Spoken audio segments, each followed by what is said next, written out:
கடந்த காலங்களில் இலங்கையின் அதிபர் ஒருவர் இந்தியாவுக்கு செல்லும் போதெல்லாம் தமிழகத்தில் கடுமையான எதிர்ப்புகள் வெளிவரும். இலங்கை தமிழர்களுக்கு ஆதரவான பல அரசியல் கட்சிகள் போராட்டங்களில் ஈடுபடுவர். ஆனால் இன்று இந்தியாவுக்கு சென்றுள்ள புதிய அதிபர் அனுரகுமார திசாநாயக்கவிற்கு எல்லா தரப்பினர்களிடமிருந்தும் அமோகமான வரவேற்பு கிடைத்துள்ளது.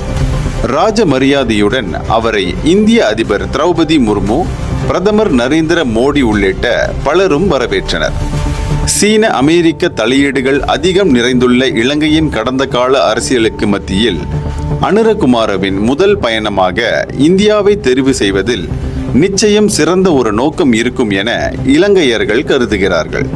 முக்கியமாக இலங்கை தமிழர்கள் இந்திய இலங்கை உறவை எப்போதும் தாய் சேய் உறவாக நினைக்கிறார்கள். இலங்கை அதிபரின் இந்த பயணம் நல்ல பயணமாக அமையட்டும். இந்தியர்களின் இதய குரல் மக்களோசை.